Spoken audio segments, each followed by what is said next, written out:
Haleluya. Salam sejahtera dalam kasih Tuhan Yesus Kristus buat Bapak Ibu Saudara sekalian yang diberkati Tuhan. Saat ini saya ingin share tentang konteks pendidikan agama Kristen. Ini adalah salah satu materi dari mata kuliah dasar kependidikan agama Kristen.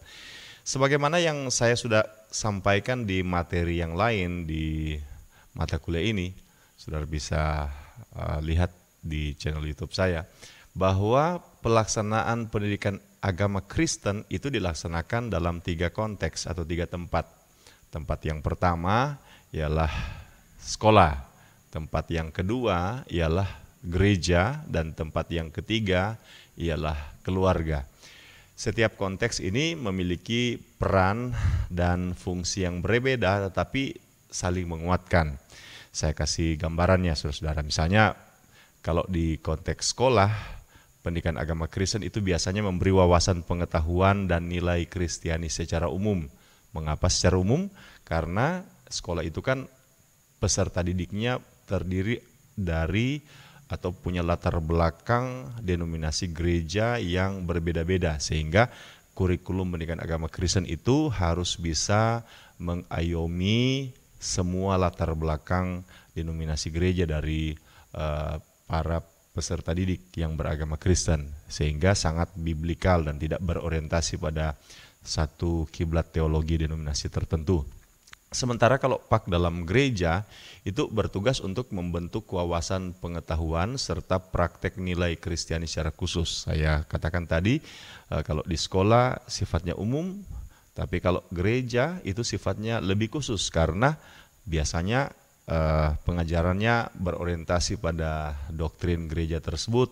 Kemudian juga pengajarannya biasanya untuk memenuhi keperluan atau kebutuhan dari pertumbuhan iman warga gereja di gereja tersebut. Persoalannya kan sifatnya khas setiap gereja. Kemudian di dalam keluarga, PAK bertugas untuk membentuk nilai serta memupuk dan mengembangkan kebiasaan Kristiani yang kuat. Jadi masing-masing konteks ini memiliki peran dan fungsi yang berbeda. Tetapi dari ketiga konteks tersebut, pelaksanaan PAK itu pada prinsipnya saling menguatkan, saling melengkapi. Mengapa? Sebab ketiga konteks tersebut saling padu bahu-membahu untuk membentuk sebuah benteng iman yang kuat bagi umat Tuhan. Bila salah satu benteng ini kurang kuat, maka akan berpengaruh pada kerapuhan dan kerentanan iman Kristen menghadapi berbagai tantangan yang muncul di sekitar kita. Saudara-saudara, berikut ini saya akan uraikan lebih spesifik lagi tentang konteks pendidikan agama Kristen, dan saya akan mulai dengan menguraikan konteks yang pertama, yaitu pelaksanaan PAK dalam konteks sekolah. PAK dalam konteks sekolah itu merupakan sebuah pendidikan agama Kristen yang biasanya diaplikasikan melalui 2 hal. Pertama, atau dua kegiatan. Yang pertama, pengajaran agama Kristen yang masuk di jadwal sekolah, misalnya setiap hari Jumat di sesi pertama atau di jam pertama. Dan juga biasanya di sekolah-sekolah tertentu atau banyak sekolah, misalnya di konteks kita di daerah mayoritas, misalnya di Kristen di Manado, biasanya ada ibadah-ibadah yang dilaksanakan di sekolah, apakah sekolah swasta yang yayasannya Kristen ataupun juga sekolah negeri, biasanya ada juga ibadah. Nah, di setiap sekolah pemerintah telah mengatur bahwa semua jenjang pendidikan harus diajarkan mata pelajaran agama sesuai dengan agama dan kepercayaan masing-masing. Karena itu dimanapun berada, apakah Kristen itu ada di daerah mayoritas maupun di daerah minoritas, maka selama ada siswa atau mahasiswa yang beragama Kristen, maka pasti pelajaran agama Kristen itu harus diajarkan. Dan tentunya ini menjadi peluang sekaligus tantangan tersendiri dalam pelaksanaan PAK di sekolah. Mengapa peluang? Karena dengan konteks seperti ini, maka PAK akan bisa dapat dilaksanakan meskipun di daerah-daerah yang dalam tanda kutip minoritas. Mengapa? Karena pelaksanaan pendidikan agama Kristen itu dijamin oleh undang-undang. Jadi ada jaminan undang-undang di sana. Nah, jadi guru-guru pendidikan agama Kristen meskipun siswanya mungkin hanya 1 orang, dia bebas untuk mengajar karena tugasnya ini dilindungi oleh undang-undang. Tetapi jadi tantangan tersendiri juga selain peluang, karena apakah di daerah-daerah minoritas dengan jumlah siswa Kristen yang sedikit, apakah ketersediaan guru pak dan kesediaan guru pak itu bisa menjawab peluang ini? Saya pernah mendengar satu kisah di mana ada satu sekolah di satu provinsi di timur Indonesia. Provinsi tersebut rata-rata itu peserta didiknya beragama Kristen. Tetapi sayangnya di sekolah yang mayoritas Kristen tersebut, karena daerahnya agak ke pelosok, sehingga tidak ada guru pak. Sehingga saudara-saudara yang mengajar pendidikan agama Kristen di sekolah tersebut kepada peserta didik beragama Kristen itu adalah seorang guru yang berasal dari agama lain. Jadi sudah bisa bayangkan, guru itu beragama lain, bukan Kristen. Karena kekurangan guru, dia mengajar mata pelajaran pendidikan agama Kristen kepada siswa-siswa yang beragama Kristen. Sudah bisa bayangkan apa yang terjadi dengan kondisi seperti itu. Jadi selain adanya peluang, memang ada tantangan. Apakah guru pak kita bersedia untuk pergi ke daerah-daerah yang sulit, ke daerah-daerah yang minoritas, atau apakah jumlah guru pak kita cukup untuk bisa memenuhi kebutuhan, karena pengajaran agama Kristen di sekolah itu dilindungi oleh undang-undang. Nah, saudara-saudara, selain kekasan pendidikan agama Kristen di sekolah itu dijamin oleh undang-undang, kekasan yang kedua adalah pelaksanaan pendidikan agama Kristen dalam konteks sekolah itu dilaksanakan secara formal. Artinya pelaksanaan PAK di konteks sekolah itu sudah diatur standarnya oleh pemerintah. Kurikulumnya diatur, gurunya diatur, kemudian pelaksanaan pembelajarannya juga diatur, sudah ada jadwal yang harus masuk dalam kalender pembelajaran. Jadi semuanya diatur, berapa banyak frekuensi pembelajaran di setiap jenjang itu diatur. Nah, tentunya formalitas seperti ini memberi keuntungan tersendiri, sebab dengan adanya formalitas seperti ini, maka pembelajaran dapat dilaksanakan secara terencana, secara sistematis. Diharapkan hasilnya bisa jauh lebih baik. Tetapi dalam keteraturan seperti ini, dalam formalitas seperti ini juga terkandung bahaya, di mana PAK yang dilaksanakan sangat formal itu bisa kehilangan fleksibilitas dan inklusivitasnya. Fleksibilitas maksudnya adalah PAK akhirnya sangat kaku, guru-guru sangat kaku dengan kurikulum. Bila misalnya sementara mengajar kemudian ada pertanyaan lain dari seorang siswa, seorang peserta didik tentang masalah-masalah keimanan, maka guru yang sangat kaku tidak akan menjelaskan lebih jauh. Padahal peserta didik tersebut membutuhkan jawaban-jawaban yang bisa memuaskan kebutuhan imannya.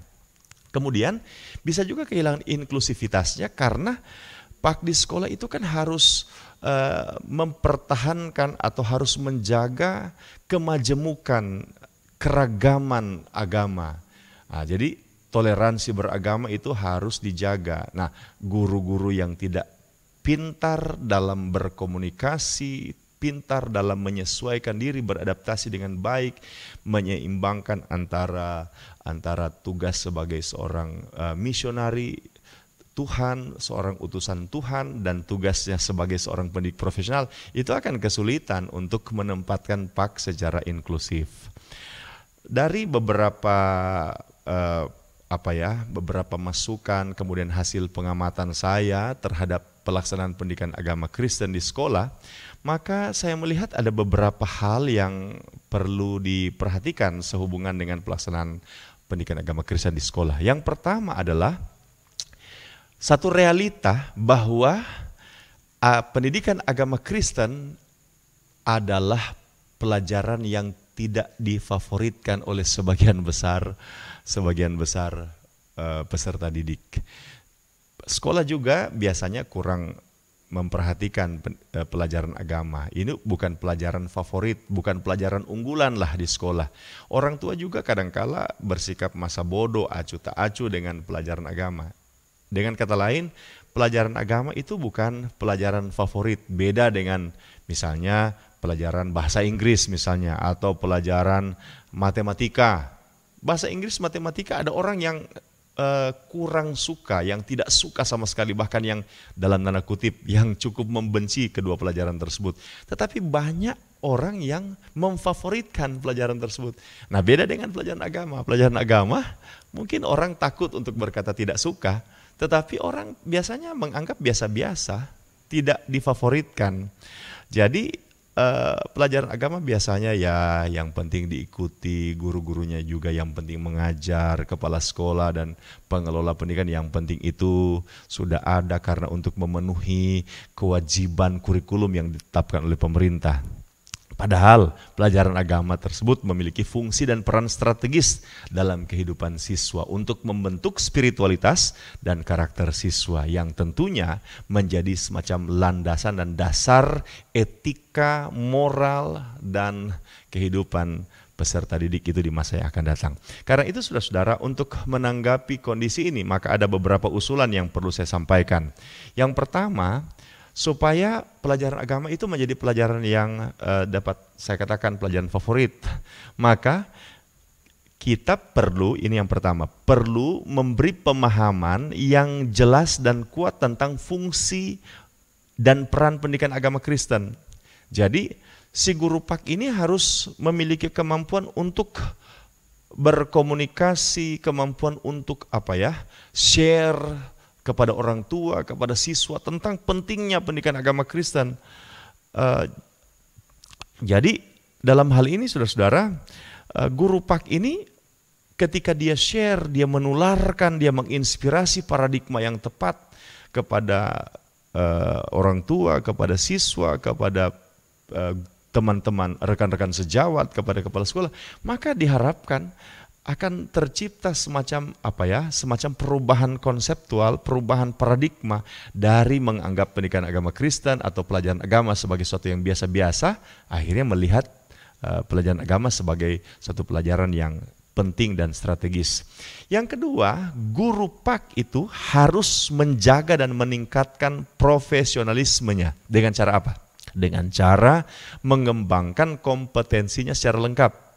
Nah, kita tahu bersama ada 4 kompetensi standar yang disebutkan dalam Undang-Undang Guru dan Dosen, yaitu yang pertama kompetensi profesional, menyangkut penguasaan keilmuan atau penguasaan materi yang dia ajarkan, yang guru itu ajarkan. Yang kedua, kemampuan atau kompetensi pedagogik, bagaimana pengenalannya akan gaya belajar siswa, kemudian bagaimana dia melaksanakan pembelajaran mulai dari perencanaan, pelaksanaan maupun penilaian pembelajaran. Kemudian kompetensi sosial, bagaimana dia berelasi, berkomunikasi baik dengan siswa, dengan orang tua, dengan rekan-rekan sejawat, dengan pimpinannya di sekolah, dan mengembangkan kompetensi kepribadian, masalah integritas, masalah kepribadian yang mantap, merasa senang dengan profesinya. Nah, dengan adanya pengembangan profesionalisme ini, maka diharapkan wibawa dosen atau guru tersebut akan naik. Mengapa penting wibawa ini harus ditingkatkan? Karena ketika wibawa dari pendidik yang mengajar mata pelajaran agama tersebut itu naik, itu akan berpengaruh pada wibawa mata pelajarannya.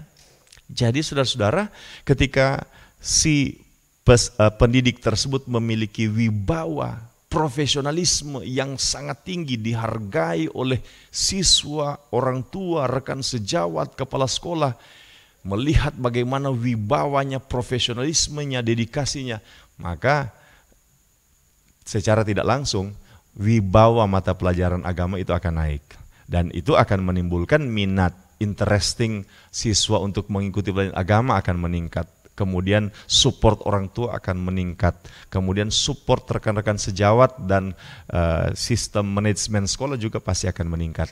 Yang ketiga yang perlu dikembangkan adalah pentingnya si guru pendidikan agama Kristen itu menjaga spiritualitasnya. Dia harus jaga spiritualitasnya agar selalu sehat. Kemudian dia harus selalu menyadari identitasnya. Nah, guru pak ini harus sadar identitas bahwa dia ini bukan hanya seorang guru biasa. Dia itu adalah seorang hamba Tuhan, seorang pelayan Tuhan. Mungkin ada perkataan yang agak bombastis saya katakan. Tapi menurut saya guru pak itu adalah seorang pendeta di sekolah. Jadi pendeta di konteks sekolah itu guru pak. Ia bukan hanya seorang guru. Banyak kali saya melihat guru pak merasa bahwa dia tidak lebihnya dari seorang guru yang mengajarkan mata pelajaran, mengajarkan satu konten tertentu dalam sebuah kurikulum. Dia lupa bahwa identitas guru pak itu bukan hanya sekedar guru. Dia memiliki identitas ganda. Di satu sisi dia adalah seorang pendidik, di sisi lain dia adalah seorang hamba Tuhan. Nah, apabila kesadaran ini terus dijaga, maka si guru pak ini akan terus menjaga integritasnya yang baik. Dan tentunya saya kembali pada poin usulan nomor 2 tadi, itu akan menimbulkan simpati, respek dari orang-orang yang ada di sekitarnya. Ini hal yang pertama, realita yang pertama tentang pelaksanaan pendidikan di sekolah. Realita yang kedua adalah formalitas pelajaran agama di sekolah bila tidak hati-hati akan membuat pelaksanaan PAK kehilangan fleksibilitas dan panggilan misinya. Ini sudah saya singgung tadi. Nah, pelajaran agama Kristen di sekolah-sekolah kalau tidak hati-hati itu bisa jadi hanya sekedar pengetahuan dogmatis tentang Kristiani yang hanya menyentuh ranah kognitif peserta didik. Seharusnya pengajaran agama Kristen memiliki jangkauan yang lebih komprehensif, yaitu supaya peserta didik bukan hanya memahami ajaran Kristen, jadi bukan hanya memahami ajaran Kristen, tetapi juga peserta didik itu dapat mengamalkan ajaran Kristen sehingga tercipta perubahan hidup yang menjadi seperti Kristus dan akhirnya bermuara pada pemenuhan amanat agung Yesus Kristus menjadi saksi bagi dunia. Nah, seringkali pengajaran agama Kristen di tingkat sekolah itu hanya menjadi pengetahuan dogmatis, itu hanya menjadi konsumsi kognitif. Padahal Alkitab mengajarkan bahwa kita harus mengajar sampai peserta didik itu melakukan, bahkan menjadi habit sehingga kita jadi saksi yang efektif bagi dunia. Untuk mengantisipasi kondisi atau realita ini, maka ada beberapa usulan saya. Yang pertama, guru pak harus sekali lagi menjaga panggilannya sebagai seorang misionari Tuhan di dunia. Ia harus sadar bahwa ia adalah seorang apostolos Kristus yang harus selalu tunduk dan setia terhadap kehendak tuannya. Majikannya bukanlah komite sekolah, yayasan ataupun kepala sekolah. Guru pak memang harus menempatkan posisinya dengan tepat dan bijak dalam hubungan relasional yang tepat, yang sehat dan etis dengan pemimpinnya di sekolah maupun rekan-rekan sejawatnya serta pihak-pihak lain yang ikut serta dalam pelaksanaan pendidikan. Namun guru pak harus selalu menyadari bahwa Yesus Kristus Tuhannya adalah pemimpin tertingginya, majikan agungnya, dan dia harus mengedepankan tujuan agung dari Tuhan Yesus Kristus ketika dia melaksanakan tugasnya sebagai seorang pendidik pelajaran agama Kristen. Yang kedua, guru pak harus memiliki kelincahan, keluasan, hikmat Tuhan dalam menerapkan tujuan Tuhan dalam konteks lingkungan yang majemuk dan pluralistik. Ia perlu mengasah keterampilan berkomunikasi dan berkolaborasi tanpa kehilangan identitas dan panggilan tugasnya sebagai utusan Tuhan. Dia tidak boleh memiliki kepribadian ganda atau munafik dalam melaksanakan tugasnya ini. Ia harus murni tetapi sekaligus berhikmat.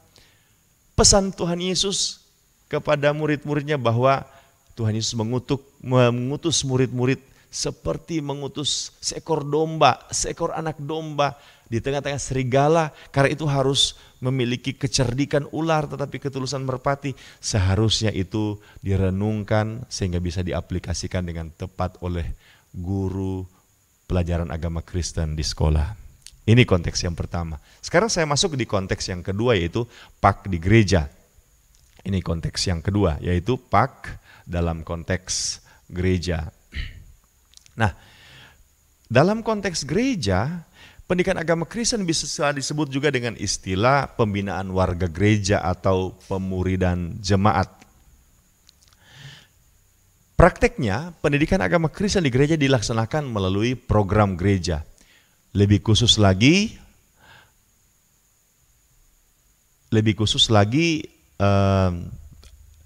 dilaksanakan melalui ibadah-ibadah, baik ibadah umum maupun ibadah khusus atau yang bersifat kategorial.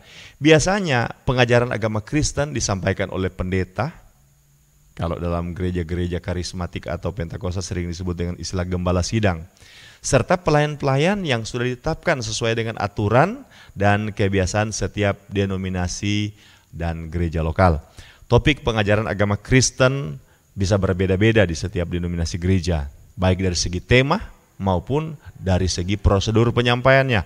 Ada yang prosedurnya terencana dan sudah ditetapkan pokok-pokok pengajarannya, ada yang sangat fleksibel. Tempat pelaksanaan PAK sebagian besar dilaksanakan di gedung gereja, meskipun juga bisa dilaksanakan di rumah-rumah anggota jemaat. Waktu pelaksanaannya mengikuti program gereja yang sudah ditetapkan dan biasanya menyesuaikan dengan kesiapan waktu dari jemaat. Dari pengamatan terhadap pelaksanaan PAK di gereja, maka saya melihat ada hal yang perlu kita perhatikan, yang itu bahwa banyak gereja yang melaksanakan pendidikan agama Kristen yang sudah saya sampaikan tadi, istilah PAK di gereja biasa disebut istilah PWG atau pemuridan, dilaksanakan tidak secara intensional tetapi dilaksanakan secara insidentil. Jadi dilaksanakan secara sporadis, tidak dilaksanakan secara terencana. Jadi seperti ada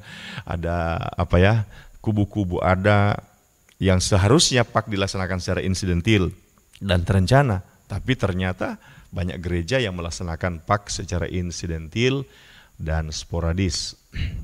Dan tentunya ini merupakan sesuatu yang memiriskan kita. Jadi pelaksanaan PAK yang sifatnya sporadis dan tidak insidentil ini apa dasarnya? Ada beberapa hal yang saya jadikan landasan sehingga saya katakan bahwa pelaksanaan PAK di gereja itu dilaksanakan secara sporadis. Yang pertama, tujuan pengajaran yang sering tidak dipahami bukan saja oleh anggota jemaat, tetapi juga termasuk oleh pendeta, oleh pelayan. Ini tujuannya tidak dipahami. Jadi seakan-akan pelayan pengajaran itu dilaksanakan tanpa mengetahui dengan jelas sasaran arah yang ingin dicapai. Kemudian pelaksana PAK di tingkat jemaat banyak yang tidak memiliki bekal yang memadai, baik dari segi kompetensi maupun panggilannya. Proses perekrutan pelayan tidak memiliki standar yang akuntabel, tidak dapat dipertanggungjawabkan maksud saya, serta tidak dibarengi dengan pendidikan dan pelatihan yang memampukan seorang pelayan melaksanakan tugas PAK. Contohnya misalnya perekrutan guru sekolah minggu, itu kan banyak yang siapa yang mau.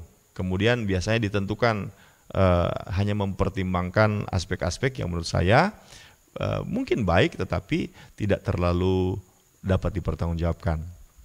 Jadi mungkin saja hanya pendetanya saja yang cukup qualified untuk melaksanakan tugas pengajaran. Kurikulum juga kurang digarap secara serius. Jarang ada gereja yang memiliki perencanaan materi pengajaran sepanjang tahun. Kalaupun ada, maka gereja-gereja tersebut biasanya materi tersebut itu direncanakan diproduk oleh tingkat pusat atau daerah. Ketika diterapkan di konteks gereja lokal, maka kekasan konteks gereja lokal tersebut akhirnya tidak sinkron, tidak kompatibel dengan materi yang sudah dibuat di tingkat daerah, tingkat pusat, sehingga akhirnya materi tersebut tidak mendarat atau tidak membumi. Ada juga materi yang sangat fleksibel, terkesan tiba saat tiba akal. Kemudian banyak orang katakan bahwa itu mengalir sesuai kehendak Roh Kudus. Di satu sisi mungkin menyentuh konteks, namun di sisi lain karena itu sifatnya kurang direncanakan, maka akhirnya materi tersebut tidak menyentuh kebutuhan jemaat secara holistik serta tidak efektif mendorong terciptanya pertumbuhan iman umat. Jadi itu yang saya lihat. Karena itu saudara-saudara, maka ada yang akan saya usulkan sehubungan dengan bagaimana melaksanakan pemuridan gereja yang intensional. Usulan saya ada beberapa hal. Yang pertama, perlu sekali menetapkan tujuan yang jelas. Jadi pak dalam gereja harus ada tujuan yang jelas. Dan tujuan ini harus ditetapkan dan kemudian disosialisasi. Sehingga pendetanya tahu, pelayannya tahu, jemaatnya tahu, dan karena semua tahu tujuannya, maka semua itu akan berjalan ke arah yang sama. Yang kedua, untuk pelaksanaan pemuridan yang intensional, maka perlu dibuat kurikulum pengajaran yang kontekstual dengan mempertimbangkan kebutuhan umat secara komprehensif di setiap kategori, misalnya kurikulum dewasa, pemuda, anak, serta memberi ruang untuk fleksibilitas sehingga bisa diaplikasikan dengan efektif. Dan kurikulum ini sebaiknya dibuat oleh gereja lokal, karena kalau dibuat di tingkat pusat atau daerah, maka ditakutkan itu tidak kompatibel dengan kondisi atau konteks gereja lokal. Tapi kalaupun memang ada kurikulum di tingkat pusat, itu bisa dibikin penyesuaian, diimprovisasi, jadi panduannya mungkin prinsip-prinsipnya dari pusat, tetapi dalam pelaksanaan gereja lokal bisa mengadopsi sambil berimprovisasi untuk bisa menyesuaikan dengan kondisi gereja lokal. Yang ketiga adalah berupaya untuk meningkatkan kemampuan pelayan yang melaksanakan pendidikan agama Kristen. Misalnya guru sekolah minggu harus, perekrutannya harus ada prosedur yang dapat dipertanggungjawabkan, sehingga akhirnya guru-guru sekolah minggu itu guru-guru yang terpanggil dan guru-guru yang memiliki kompetensi. Harus perekrutannya harus benar, kemudian harus ada pendidikan, pelatihan, sehingga akan di-upgrade kemampuan pelayan-pelayan untuk melaksanakan pengajaran agama Kristen. Kemudian saya rasa juga penting untuk dilaksanakan pengembangan budaya mengajar, ketersalingan untuk mengajar di tingkat gereja. Jadi gereja itu harus dibudayakan, budaya belajar mengajar. Randolph Crumpmiller pernah mengatakan bahwa pendidikan seharusnya itu merupakan center dari aktivitas gereja. Sebab dengan pendidikan maka gereja bisa mengajar orang beribadah, pendidikan bisa mengajar orang bersekutu, melayani, kemudian menjadi terang, melaksanakan profesinya di marketplace, dan melaksanakan amanat agung. Jadi pendidikan itu jadi center. Nah, jadi karena pendidikan jadi center dalam tugas gereja atau fungsi gereja, maka seharusnya pendidikan atau pengajaran agama Kristen itu menjadi budaya yang tercipta di sebuah gereja lokal. Dan yang terakhir, usulan saya untuk pengembangan pemuridan dalam konteks gereja lokal adalah gereja harus melaksanakan sistem evaluasi. Jadi ada sistem evaluasi untuk menilai bukan hanya hasil dari pelaksanaan pengajaran agama Kristen, tetapi proses. Apakah hasilnya baik? Pasti akan berkaitan dengan proses, sehingga dengan adanya evaluasi tersebut akan memberikan umpan balik dalam pengembangan dan perbaikan pelaksanaan pendidikan agama Kristen secara berkelanjutan. Kemudian saya masuk pada konteks yang terakhir, yaitu konteks pak dalam keluarga. Jadi konteks pak dalam keluarga. Jadi kalau pak dalam konteks keluarga itu biasanya pak yang dilaksanakan secara informal, artinya tidak mengikuti ketentuan-ketentuan yang ditetapkan secara ketat.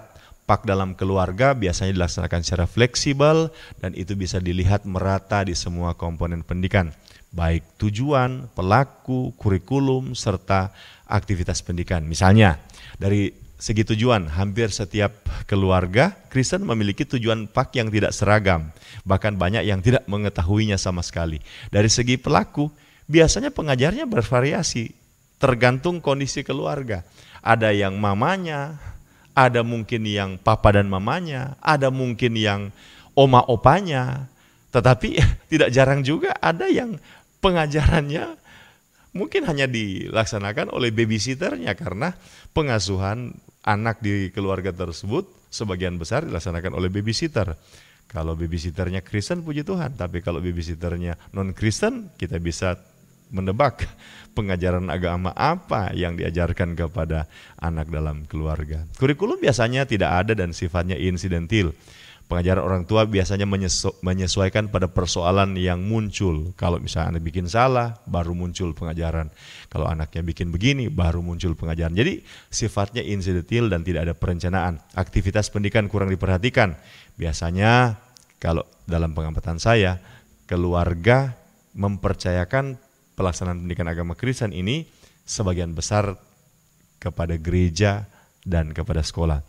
Maka dari pengamatan ini, maka saya memberi usulan tentang pelaksanaan PAK dalam konteks keluarga. Yang pertama,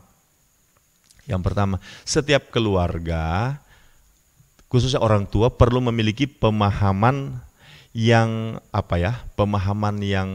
benar tentang pentingnya pemuridan dalam keluarga.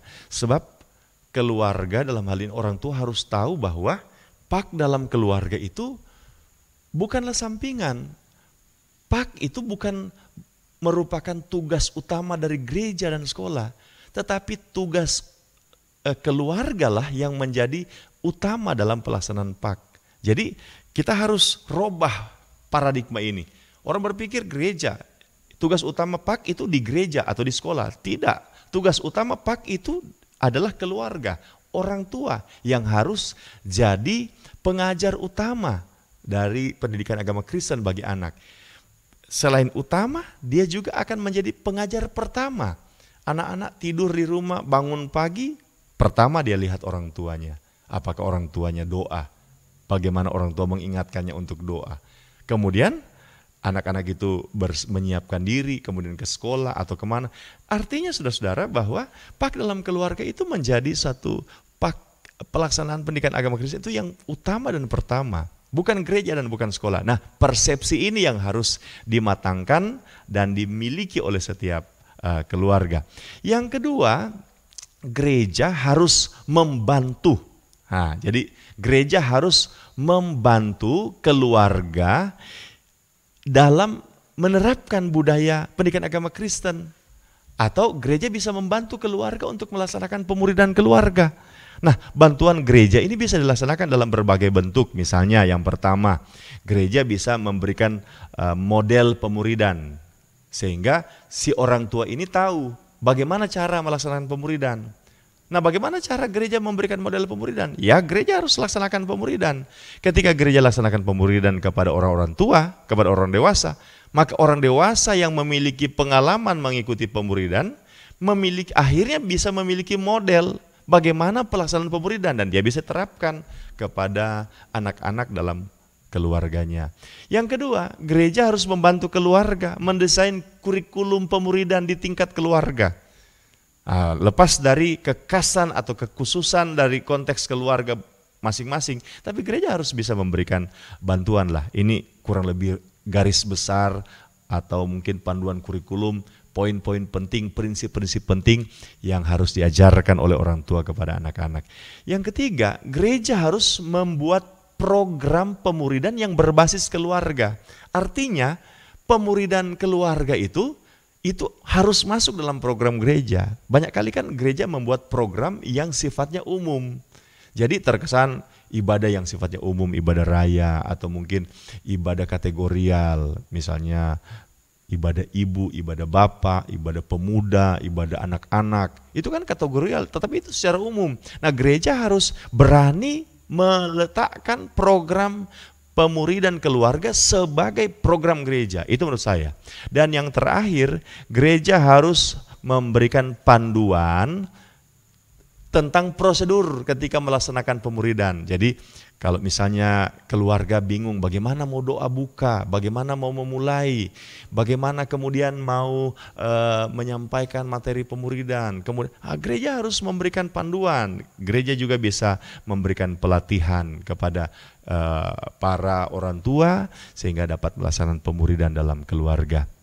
Dan yang terakhir usulan saya adalah saatnya bukan hanya sekedar memahami, bukan hanya sekedar mendapatkan bantuan gereja, tetapi keluarga Kristen harus mulai action, harus mulai bertindak, harus mulai melaksanakan pemuridan. Pasti akan ada pengorbanan waktu, pengorbanan tenaga.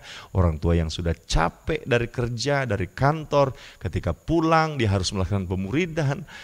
Orang tua yang sibuk dia harus memberi atau mengalokasikan sebagian waktunya untuk melaksanakan pemuridan. Tentunya ini merupakan sebuah pengorbanan yang tidak mudah, tetapi saya bisa jamin hasil dari pengorbanan itu pasti akan sangat besar dalam kehidupan anak-anak. Perasaan Pak di setiap konteks secara bertanggung jawab dan bersungguh-sungguh akan berdampak positif, baik terhadap ketahanan dan pertumbuhan iman jemaat di setiap tahapan usia, serta memampukan umat Allah melaksanakan semua tugas dan fungsinya sebagai tubuh Kristus dan saksi Kristus. Demikian yang saya bisa sampaikan dalam materi konteks pendidikan agama Kristen. Tuhan Yesus memberkati.